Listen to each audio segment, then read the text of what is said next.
12वी राज्यशास्त्र चॅप्टर 3 1991 नंतरच्या महत्त्वाच्या संकल्पना आणि समस्या मानवतावादी प्रश्न. पहिल्या 2 पाठांमध्ये आपण 1991 नंतरच्या जगातील बदलांचा अभ्यास केलेला आहे.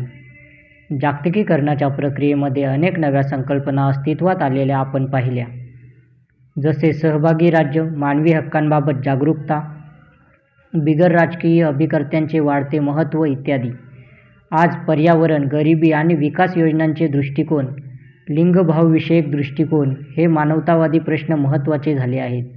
या पाठामध्ये आपण या प्रश्नांचा विचार करून त्या प्रश्नांना भारताने कसे हाताळले आहे हे समजून घेणार आहोत. पर्यावरण आणि शाश्वतता. पर्यावरण म्हणजे काय? पर्यावरण म्हणजे आपल्या अवतीभोवती असणारे वातावरण. आपण ज्यामुळे श्वास घेतो ती हवा, पृथ्वीचा बहुतांश भाग व्यापणारे पाणी, प्राणी इत्यादी. पर्यावरण म्हणजे ज्या वातावरणामध्ये माणूस, प्राणी आणि वनस्पती राहतात. नैसर्गिकरित्या आढळणाऱ्या सर्व सजीव आणि निर्जीव गोष्टी मिळून नैसर्गिक पर्यावरण बनते. यामध्ये माती, हवा, पाणी, खडक, हवामान इत्यादींचा समावेश केला जातो. मानवनिर्मित पर्यावरण हा सुद्धा पर्यावरणाचाच भाग समजला जातो. म्हणजेच असे भूप्रदेश ज्याचे परिवर्तन माणसाने शहरी भागामध्ये किंवा शेतीसाठी केलेले आहे. नैसर्गिक पर्यावरणाचे रूपांतर मानवी पर्यावरणामध्ये केलेले आहे. 1972 साली स्टॉकहोम येथे संयुक्त राष्ट्रांच्या मानवी पर्यावरणविषयक परिषदेत पहिल्यांदाच आर्थिक विकास आणि पर्यावरणाचा ऱ्हास यांच्यातील संबंधांचा विचार आंतरराष्ट्रीय स्तरावर केला गेला. या परिषदेचा मुख्य हेतू मानवी पर्यावरणाचे संरक्षण आणि त्यात सुधारणा घडवून आणण्यासाठी देशांना प्रोत्साहन देणे आणि मार्गदर्शन करणे असा होता. 1983 साली संयुक्त राष्ट्रांनी जागतिक पर्यावरण आणि विकास आयोगाची स्थापना केली. या आयोगाने 1987 साली आपला अहवाल सादर केला. या अहवालामध्ये केवळ आर्थिक वाढीचा नाही तर शाश्वत विकासाचा पर्यायी दृष्टिकोन मांडण्यात आला. संयुक्त राष्ट्रांच्या आमसभेने संयुक्त राष्ट्रांची पर्यावरण आणि विकास परिषद बोलावली. ही परिषद ब्रॅटलँड कमिशनच्या अहवालाचा आढावा घेणार होती. या परिषदेचा हेतू सामाजिक आर्थिक विकास घडवून आणणारी तसेच पर्यावरणाचा ऱ्हास रोखणारी विकासाची संकल्पना समजून घेण्याचा होता. त्याचबरोबर विकसनशील राष्ट्रे आणि औद्योगिक प्रगत राष्ट्रे यांच्या एकत्रित प्रयत्नांतून पृथ्वीचे सुदृढ भवितव्य साधणे हे देखील या परिषदेचे उद्दिष्ट होते. ही परिषद 1992 साली रिओ येथे झाली. रिओ दी जेनेरिओ अर्थ summit, Rio summit, Rio conference किंवा अर्थ समिट अशी या परिषदेची विविध नावे आहेत. या परिषदेने विकासासाठी आंतरराष्ट्रीय सहकार्य निर्माण करण्याचा तसेच पर्यावरण आणि विकास यांचा एकत्रितपणे विचार करण्यासाठी जनजागृती करण्याचा प्रयत्न केला. शासन, उद्योग आणि स्वयंसेवी संस्थांचे नेते 2002 साली जोहान्सबर्ग येथे आर्य समिटसाठी एकत्र आले. राष्ट्रीय, प्रादेशिक आणि आंतरराष्ट्रीय पातळीवरील संस्थांसाठी शाश्वत विकास हे सर्वात महत्त्वाचे ध्येय आहे हे ठरले गेले. 2012 मध्ये रिओ येथे संयुक्त राष्ट्रांची शाश्वत विकासासंदर्भात पुन्हा एकदा परिषद घेतली गेली. त्याला रिओ+20 किंवा रिओ अर्थ समिट 2012 असे संबोधले जाते. पर्यावरणीय शाश्वततेचा उद्देश नैसर्गिक संसाधनांचे संरक्षण करणे, ऊर्जेचे पर्यायी स्रोत शोधून काढणे, प्रदूषण आणि पर्यावरणाला पोहोचवणारी हानी कमी करणे हा आहे. पर्यावरणीय संसाधनांची हानी रोखण्यासाठी पर्यावरणासोबत जबाबदार नाते निर्माण करणे व दीर्घकाळासाठी पर्यावरणीय गुणवत्ता राखणे ही पर्यावरणीय संसाधनांची व्याख्या आहे. पर्यावरणीय संसाधनांचा उद्देश हा आजच्या पिढीच्या गरजा पूर्ण करताना पुढील पिढीच्या गरजा भागवण्याच्या क्षमतेशी तडजोड न करणे हा आहे. पर्यावरणाशी निगडीत महत्त्वाच्या समस्यांचा खाली उल्लेख केलेला आहे. हवामान बदल. हवामान बदलाचे प्रमुख कारण हरितगृह वायूंचे उत्सर्जन हे आहे. यामुळे दुष्काळ, वणवे, उष्णतेच्या लाटा आणि पूर यांसारखे तीव्र वातावरणीय समस्या उद्भवतात. प्रदूषण. हवेचे प्रदूषण आणि हवामान बदल यांच्यात निकटचा संबंध आहे. हरितगृह वायूंमुळे पृथ्वीची उष्णता तर वाढतेच, त्याशिवाय महानगरांमध्ये दाट धुक्यासारखे प्रदूषण वाढून लोकांच्या आरोग्यास हानी पोहोचते. जंगलतोड. जंगले कार्बन डायऑक्साईड शोषून घेतात, एरवी पर्यावरणात मिसळून जागतिक तापमानवाढीस भर घालतो. जंगलतोड झाल्यामुळे जंगलांवर अवलंबून असणारे प्राणी आणि मानवाच्या रोजच्या जगण्याचा प्रश्न निर्माण होऊ शकतो. पाण्याची कमतरता. लोकसंख्या वाढ आणि हवामान बदलांमुळे निर्माण होणारी दुष्काळी परिस्थिती, पाण्याची कमतरता हा आज मोठा प्रश्न उभा राहिला आहे. स्वच्छ आणि सुरक्षित पाणी मिळवणे ही लोकांसमोरील मोठी समस्या आहे. जैवविविधतेचा ऱ्हास. जैवविविधतेच्या ऱ्हासामुळे अन्नसुरक्षा आणि लोकांच्या आरोग्याचा प्रश्न उभा राहतो. हवामान बदल हेही जैवविविधतेच्या ऱ्हासाचे प्रमुख कारण आहे. भारताच्या पर्यावरण आणि जंगलविषयक धोरणांचे नियोजन, प्रोत्साहन, समन्वय आणि कार्यक्रमांची अंमलबजावणी करण्याची जबाबदारी पर्यावरण, वने आणि हवामान बदल मंत्रालयाकडे सोपवली आहे. या मंत्रालयाचे प्राथमिक उद्दिष्ट देशातील तलाव व नद्या, तेथील जैवविविधता, जंगले आणि प्राणीजगत इत्यादी नैसर्गिक संसाधनांचे संरक्षण करणे, प्रदूषण कमी करण्यासाठी तयार करण्यात आलेली धोरणे व कार्यक्रमांची अंमलबजावणी करणे हे आहे. हे करताना मंत्रालय शाश्वत विकास आणि मानवाचे कल्याण या दोन मूल्यांचा आधार घेते. गरिबी म्हणजे काय? गरिबी आणि विकास. गरिबी म्हणजे काय? गरिबीचा विकासाशी संबंध काय? गरिबी आणि विकास यांच्यातील संबंध समजून घेण्यासाठी आपल्याला कोणकोणत्या विविध दृष्टिकोनांची मदत होते, या भागात वरील नमूद केलेल्या मुद्द्यांची सविस्तर चर्चा केलेली आहे. गरिबीच्या पारंपरिक दृष्टिकोनामध्ये अन्न, वस्त्र, निवारा, पाणी, स्वच्छता इत्यादींच्या अभावावर भर दिला जातो. गरिबीचा अर्थ शोधताना आर्थिक घटकांचा देखील विचार केला जातो. म्हणूनच गरिबी म्हणजे एखाद्या व्यक्तीची, कुटुंबाची किंवा समाजाची अशी परिस्थिती जिथे लोकांना स्वतःच्या मूलभूत गरजा भागवणे शक्य नसते किंवा कठीण असते. ही संकल्पना व्यक्तीच्या उत्पन्नावर लक्ष केंद्रित करते. उत्पन्नाच्या आधारावर त्या व्यक्तीला तुलनेने सोयीस्कर आयुष्य जगता येते. हे जीवनाचे भौतिक घटक आहेत. राज्याने लोकांना जगण्यासाठी लागणाऱ्या मूलभूत गरजांचा पुरवठा व्हावा याची जबाबदारी घेणे अपेक्षित असते. गरिबीचा एक पर्यायी दृष्टिकोन देखील आहे. हा दृष्टिकोन जीवनाच्या भौतिक व अधिभौतिक घटकांवर भर देतो. यामध्ये शाश्वत समजावून मानवाच्या सामाजिक, आर्थिक व राजकीय कल्याणावर लक्ष केंद्रित केले जाते. याच्यात मूल्ये, सामाजिक बंध व सामूहिक संसाधनांच्या उपलब्धतेला विशेष महत्त्व दिलेले आहे. असा दृष्टिकोन निर्णय प्रक्रियेच्या सहभागी स्वरूपाला महत्त्व देतो. यामुळे समाजाच्या उपेक्षित घटकाला सार्वजनिक धोरणांमध्ये सहभाग घेता येतो. तसेच राजकीय व आर्थिक विकेंद्रीकरणाला प्रोत्साहनही मिळते. सामान्यतः विकासाचा दृष्टिकोन सामाजिक व राजकीय मूल्यांतून पाहिला जातो. विकासाचा हेतू लोकांचे कल्याण साधण्याचा असतो. उदाहरणार्थ, विकासाचा संबंध आर्थिक वाढीशी जोडला जातो. आर्थिक विकासाचा एक पैलू आर्थिक वाढ घडवून आणण्याच्या राज्यांच्या प्रमुख भूमिकेवर लक्ष केंद्रित करतो. तसेच पर्यायी पैलू खुल्या अर्थव्यवस्थेच्या विकासाला प्रोत्साहन देण्याच्या भूमिकेला महत्त्व देतो. पहिला दृष्टिकोन हा समाजवादी आहे, तर दुसऱ्या दृष्टिकोनाला भांडवलशाही म्हणता येईल. हे दोन्हीही विकासाचे पारंपरिक दृष्टिकोन आहेत. विकासाचा पर्यायी अपारंपरिक दृष्टिकोन हा गरिबीच्या भौतिक आणि अधिभौतिक घटकांवर भर देतो. हा दृष्टिकोन समाजाच्या तळागाळातील लोकांच्या राजकीय सहभागाला महत्त्व देतो, जेणेकरून निर्णय प्रक्रियेमध्ये समाजाच्या सर्व घटकांना योग्य प्रतिनिधित्व मिळेल. यामध्ये मानवी उपक्रम व निसर्ग यांच्यात योग्य तो समतोल साधण्याचा प्रयत्न केला जातो, ज्यामुळे शाश्वत विकासाच्या संकल्पनेला प्रोत्साहन मिळते. 1990 पर्यंत विकास साधण्याचे दृष्टिकोन मुख्यतः पारंपरिक स्वरूपाचे होते. त्यांचे प्रमुख उद्दिष्ट गरिबीची भौतिक समस्या सोडवण्याचे होते. म्हणूनच राज्यांचे प्रमुख कार्य औद्योगिकीकरण साधून किंवा शेतीवर भर देऊन आर्थिक सुबत्ता वाढवणे असे होते. यातून रोजगार निर्मिती व दरडोई उत्पन्नाची वाढ होणे अपेक्षित होते. 1990च्या पुढील काळामध्ये विकासाच्या पर्यायी दृष्टिकोनाला स्वीकारण्यात आले. त्यानुसार सध्याच्या काळात विकासाची संकल्पना समता, सहभाग, सबलीकरण तसेच शाश्वतता या तत्त्वांना महत्त्व देते. संयुक्त राष्ट्रांच्या आर्थिक व सामाजिक परिषदेने गरिबीची व्याख्या पुढीलप्रमाणे दिली आहे. गरिबी म्हणजे योग्य संधी व पर्यायांचा अभाव तसेच मानवी प्रतिष्ठेचे उल्लंघन.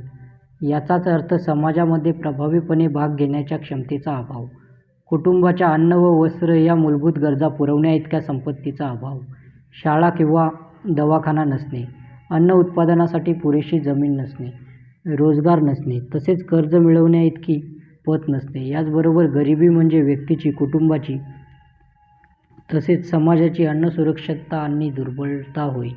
याचा अर्थ दुर्बल घटक हिंसेला बळी पडण्याची शक्यता असते तसेच त्यांना दुर्लक्षित परिस्थितीत जगावे लागते. त्यांना स्वच्छ पर्यावरण, पाण्याचा आणि आरोग्याचा अभाव सहन करावा लागतो.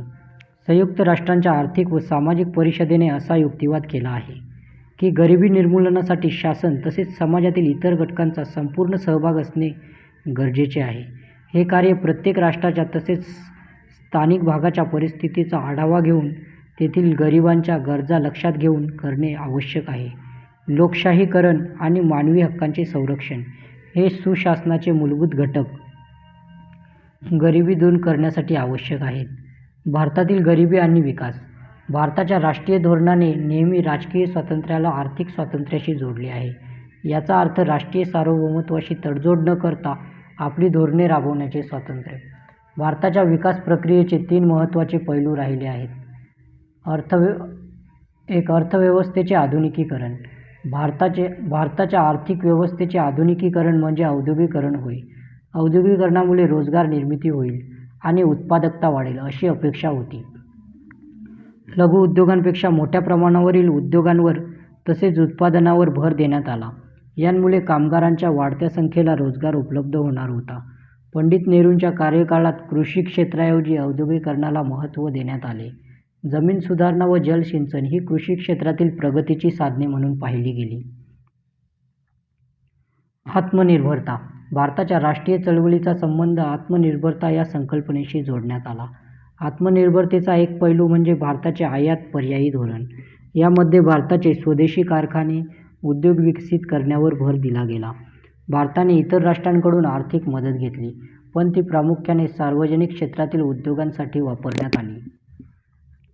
समाजाची समता व सामाजिक न्याय असणारी समाजवादी पद्धत. भारताने विकासासाठी नियोजनाचा दृष्टिकोन स्वीकारला. त्यासाठी नियोजन आयोगाची निर्मिती करण्यात आली.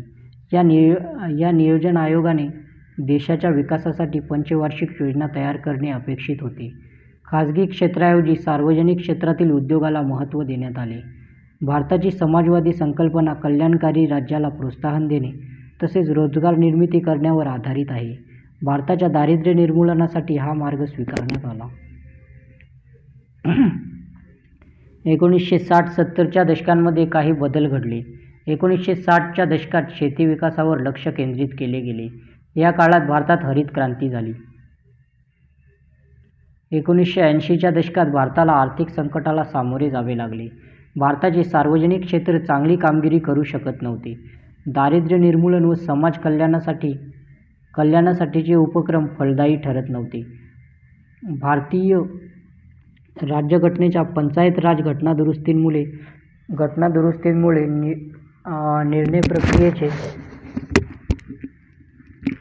निर्णय प्रक्रियेचे विकेंद्रीकरण झाले, पण ते देखील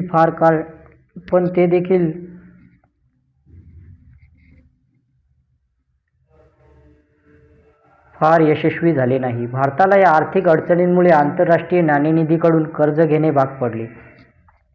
भारताने नेहमीच आर्थिक वाढ व लोकांची जीवनशैली यांच्यातील संबंध समजावून घेतला आहे. त्याचबरोबर आर्थिक विकासाच्या जोडीने सामाजिक न्याय साधण्याच्या ध्येयाला महत्त्व दिले आहे. गरिबी निर्मूलन आणि विकासासाठी सामाजिक न्याय व समतेवर आधारित विकास हे भारताचे धोरण राहिले आहे.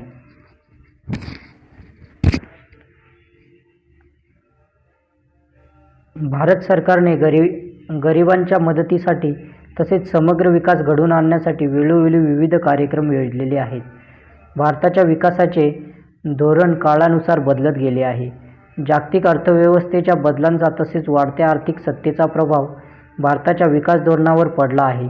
विकास नियोजनाच्या सुरुवातीच्या टप्प्यांमध्ये सार्वजनिक क्षेत्र उद्योगांच्या माध्यमातून सरकारची भूमिका महत्त्वाची होती. 1980च्या दशकांमध्ये हे धोरण बदलले गेले. या काळात विकासाच्या धोरणातील काही त्रुटी भरून काढण्यासाठी काही बदल 1980च्या दशकात केले गेले. 1991च्या पुढील काळात आर्थिक सुधारणांच्या कार्यक्रमांची सुरुवात झाली. पूर्वीचे विकासाचे समाजवादी प्रतिमान सोडून देण्यात आले. भारताने आर्थिक उदारीकरण आणि सार्वजनिक क्षेत्राचे खाजगीकरण घडवून आणले. या आर्थिक सुधारणांचा पाठपुरावा पुढील काळातील भारतीय सरकारांनी केला. तसेच या सुधारणांना जनतेचा पाठिंबा देखील मिळाला. या सुधारणांमुळे भारतीय अर्थव्यवस्थेमध्ये बरेच बदल झाले. भारताची आर्थिक व औद्योगिक वाढ झाली आणि भारत एक स्थिर आर्थिक सत्ता असलेला देश म्हणून जगापुढे आला. या सुधारणांमुळे शासनाच्या भूमिकेत देखील फरक पडला. आता विकासाचे धोरण म्हणजे खाजगी क्षेत्राला उत्पादन वाढवण्यासाठी प्रेरित करणे, रोजगार वाढवणे आणि समाजाच्या मिळकतीची पातळी वाढवणे असे आहे. भारतामध्ये बलाढ्य व क्रियाशील असे खाजगी क्षेत्र अस्तित्वात आहे, ज्यामध्ये मोठ्या, मध्यम आणि लघु उद्योगांचा समावेश आहे. खाजगी क्षेत्राला महत्त्व मिळाले आहे म्हणजे सरकारची विकासातील भूमिका संपली असा होत नाही. आज नागरी समाजासोबत सरकारची विशेषतः ग्रामीण भागांमध्ये सामाजिक विकासामध्ये महत्त्वाची भूमिका आहे. यामध्ये मूलभूत सेवा जसे आरोग्य सेवा, शिक्षण, स्वच्छ पाणी इत्यादी सेवा ग्रामीण भागात उपलब्ध करून देण्याचा समावेश आहे. 2018 मध्ये संयुक्त राष्ट्र विकास कार्यक्रमाने आणि Oxford poverty and human development इनिशिएटिव्हने प्रसिद्ध केलेल्या बहुआयामी गरिबी निर्देशांकानुसार अनेक अडचणी आणि त्रुटी असून देखील भारताने बहुआयामी दारिद्र्य निर्मूलनात बरीच प्रगती केली आहे. या अहवालानुसार भारतामध्ये गरिबीचे प्रमाण 2005 ते 6 आणि 15 ते 16 दरम्यान अर्ध्यावर आले आहे. ते 54.7% पासून 27.5% पर्यंत खाली आले आहे. तरीही भारताच्या काही प्रदेशांमध्ये भीषण गरिबी आढळून येते. लिंगभाव निगडीत समस्या, गरिबी आणि स्त्रिया. वेगवेगळ्या समस्या आणि विषय एकमेकांशी अंतर्गतरित्या जोडलेले असतात. यातील महत्त्वाच्या आंतरसंबंधांपैकी एक म्हणजे गरिबी, मागासलेपणा आणि स्त्रिया. जगातील निरनिराळ्या प्रदेशांमध्ये बहुतेक स्त्रिया सांस्कृतिक नीतिमूल्ये, वस्तू आणि मालमत्तेच्या वाटपातील भेदभाव आणि स्त्रिया व पुरुषांमधील सत्तेची असमान समीकरणे या कारणांमुळे गरिबीत असल्याचे दिसून येते. त्याचप्रमाणे स्त्रिया आणि मुलींना विनामोबदला घरगुती जबाबदाऱ्याही पार पाडाव्या लागतात. स्त्रियांची संख्या अनौपचारिक कार्यक्षेत्रामध्ये अधिक प्रमाणात दिसून येते. 19व्या शतकाच्या पहिल्या दशकामध्ये जगात अनेक ठिकाणी स्त्रीवादी चळवळींचा उदय झाला. तेव्हापासून स्त्रियांच्या सामाजिक, राजकीय आणि आर्थिक हक्कांवर सातत्याने भर देण्यात आला. त्यांनी सर्वसाधारणपणे लिंगभाव समानतेवर भाष्य केले. यामध्ये समान हक्क, सामाजिक समानता, राजकीय समानता, लिंगभाव प्रति न्याय इत्यादींचा समावेश होतो. 1970 नंतर महिला सक्षमीकरण ही एक महत्त्वाची संकल्पना आणि तत्त्वप्रणाली मानली जाऊ लागली. जागतिक राजकारणात 1980 सालापासून लिंगभाव निगडीत प्रश्नांचे महत्त्व वाढीस लागले. याचा परिणाम म्हणजे जागतिक राजकारणात लिंगभाव निगडीत दृष्टिकोन विकसित झाला. यामध्ये लिंगभावाचे विश्लेषण म्हणजेच पुरुषांच्या आणि महिलांच्या अस्मितांचे विश्लेषण करणे आवश्यक ठरते. स्त्रिया आणि पुरुषांचे जगाकडे पाहण्याचा दृष्टिकोन परस्परांपासून भिन्न असतो. हे लिंगभाव निगडीत दृष्टिकोनाचे गृहीतक असते. ही भिन्नता या गटांना असलेल्या विभिन्न सामाजिक आणि ऐतिहासिक अनुभवांमुळे येते. महिलांच्या यापूर्वी डावलल्या गेलेल्या योगदानास लिंगभाव निगडीत दृष्टिकोनामुळे मान्यता मिळण्यास सुरुवात झाली. महिलांच्या वेगवेगळ्या अदृश्य कार्यभागांचे विश्लेषण होऊ लागले, जसे घरगुती कामगार, स्थलांतरित कामगार, मुत्सद्द्यांच्या पत्नीचे योगदान इत्यादी. त्याचसोबत या दृष्टिकोनामुळे संपूर्ण जगातील महिलांच्या समस्यांवर लक्ष केंद्रित केले गेले. लिंगभाव असमानता ही व्यापक समस्या आहे. याची कारणे म्हणजे महिलांसाठी चांगल्या रोजगार संधीचा अभाव आणि स्त्री-पुरुषांमध्ये असलेली वेतनाची असमानता. जगात जवळपास सगळीकडे महिला आणि बालिकांना रोजच्या जगण्यात चांगले शिक्षण आणि आरोग्य सुविधा नाकारल्या जातात. त्याचप्रमाणे आर्थिक आणि राजकीय निर्णय प्रक्रियांमध्ये त्यांचे प्रतिनिधित्व पुरेसे नसते. त्यांना हिंसा व भेदभावासही सामोरे जावे लागते. सन 1976 मध्ये संयुक्त राष्ट्रांचे स्त्रियांसाठीचे दशक सुरू झाले. जगात सर्वत्र स्त्रियांना समान हक्क आणि संधी यांना प्रोत्साहन मिळावे हा या कार्यक्रमाचा हेतू होता. या कार्यक्रमाने स्त्रियांचे प्रश्न विकासाच्या प्रश्नांशी जोडण्याचा देखील प्रयत्न केला. शिक्षण, आरोग्य, कामांच्या जागा, जमिनीची मालकी आणि मानवी हक्क यांबाबत स्त्रियांना जाणवणारी असमानता यांवर लक्ष केंद्रित केले गेले. भारतातील महिलांची स्थिती. लिंगभाव समानतेचे तत्त्व भारताच्या संविधानामधील उद्देशिका, मूलभूत तत्त्वे, मूलभूत कर्तव्ये आणि मार्गदर्शक तत्त्वांमध्ये समाविष्ट केले गेले आहे. भारताचे संविधान महिलांना समानतेचे तत्त्व केवळ मूलभूत हक्क म्हणून बहाल करत नाहीत, तर शासनाला त्यावर आधारित सकारात्मक कृती करण्याची परवानगी देखील देते. असे असून सुद्धा महिलांना सातत्याने भेदभावाला सामोरे जावे लागते. भारतातील महिलांपुढील काही समस्या खाली दिल्या आहेत. आर्थिक असमानता. भारतातील सगळ्यात मोठ्या समस्यांबरोबर श्रमिकांच्या बाजारपेठेतील महिलांची टक्केवारी 28.2% इतकी कमी आहे, तर तुलनेने पुरुष 78.8% आहेत. तस्करी आणि शोषण. 2013 साली संयुक्त राष्ट्र मादक पदार्थ आणि गुन्हे विभागाने सादर केलेल्या अहवालात भारतातील महिलांचे जबरदस्तीने विवाह करण्यासाठी तस्करी केली जात असल्याचे म्हटले आहे. यात पुढे असे नमूद केले आहे की त्यांचे बहुतेक वेळा शोषण केले जाते, त्यांचे मूलभूत हक्क डावलले जातात, त्यांना मोलकरीण म्हणून राबवून घेण्यात येते आणि कालांतराने परित्यक्त केले जाते. साक्षरतेचे प्रमाण. भारतातील महिलांचे साक्षरतेचे प्रमाण पुरुषांच्या तुलनेने कमी आहे. 2011च्या जनगणनेच्या अहवालानुसार पुरुषांमधील साक्षरतेचे प्रमाण 82.14% आहे, तर महिलांमधील प्रमाण 65.46% आहे. राजकीय प्रतिनिधित्व. भारताला स्वातंत्र्य मिळाल्यापासून संसदेत आणि राज्यांतील विधानमंडळामध्ये महिलांचे असलेले अत्यल्प प्रमाण ही समस्या राहिलेली आहे. भारतामध्ये लोकशाही कायदे आणि विकासात्मक धोरणांच्या परिघात वेगवेगळ्या क्षेत्रांमध्ये महिलांच्या प्रगतीसाठी धोरणे आणि कार्यक्रम आखण्यात आले आहेत. 1953 साली केंद्रीय सामाजिक कल्याण मंडळाची स्थापना केली गेली.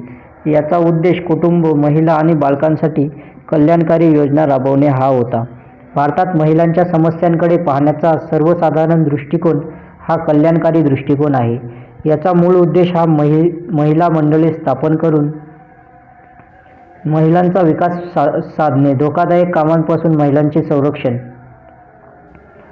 गर्भवती स्त्रिया आणि बालकांसाठी आरोग्य सुविधा उपलब्ध करून देणे इत्यादी होता. 1960च्या दशकापासून कल्याणकारी योजना म्हणून शिक्षणावर भर देण्यात आला. आरोग्यविषयक कार्यक्रमांचा भर मातृत्व आणि बालकांसाठी आरोग्य सुविधा, आरोग्य शिक्षण व पोषण, कुटुंब नियोजन हा होता. 1970च्या दशकापासून महिला संदर्भातील कल्याणकारी दृष्टिकोनात बदल घडून विकासावर भर देण्यात येऊ लागला. 1970चे दशक हे संयुक्त राष्ट्रांचे महिलांसाठीचे दशक होते. भारतातील महिलांची स्थिती अभ्यासण्यासाठी एक समिती नियुक्त करण्यात आली. त्या समितीने दिलेल्या अहवालात भारतातील बदलत्या सामाजिक आणि आर्थिक परिस्थितीत महिलांचे हक्क आणि स्थिती यांवर भाष्य केले गेले. या अहवालाचे शीर्षक टुवर्ड्स इक्वॅलिटी असे आहे. 1980 साली महिलांच्या संदर्भातील दृष्टिकोनात आणखी बदल घडून आला. आता त्यामध्ये आरोग्य, शिक्षण आणि रोजगार यांवर भर देण्यात आला. 1990च्या दशकात विकासाची जागा सक्षमीकरणाने घेतली. शासनाला विकासाचे फायदे महिलांनाही करून द्यायचे आहेत. त्यासाठी नियोजन आणि अंमलबजावणीमध्ये महिलांचा सहभाग महत्त्वाचा मानला जाऊ लागला. 1990 मध्ये कायद्याद्वारे राष्ट्रीय महिला आयोगाची स्थापना झाली. यात महिलांच्या हक्कांचे व कायदेशीर बाबींचे संरक्षण करण्याची ग्वाही देण्यात आली. भारताच्या संविधानातील 73व्या व 74व्या घटनादुरुस्तीमुळे पंचायत समिती आणि नगरपालिकांमध्ये महिलांना आरक्षण देण्यात आले. त्यामुळे स्थानिक पातळीवरील निर्णय प्रक्रियेत महिलांचा सहभाग वाढण्यास मदत झाली. महिलांसाठीचा सामाजिक-सांस्कृतिक परिघ हा जुन्या व नव्या मूल्यांचे जटिल मिश्रण आहे. औद्योगिकीकरण, जागतिकीकरण, शहरीकरण आणि आधुनिकीकरण महिलांच्या आयुष्यात मोठे बदल झालेले आहेत. एका बाजूला उदारमतवादामुळे महिलांना शिक्षण, रोजगार आणि निर्णय प्रक्रियांमध्ये अनेक संधी मिळत आहेत, तर दुसऱ्या बाजूला अत्याचारांमध्ये झालेली वाढ, वेतनातील दरी आणि भेदभावाचा सामनाही करावा लागत आहे. संस्थात्मक घटकांनी पुढाकार घेतल्यास समाजातील मूल्ये आणि मानसिकता यात बदल घडून येऊ शकतो. यामध्ये कुटुंब, समुदाय, धर्म आणि शैक्षणिक संस्थांचा समावेश होतो.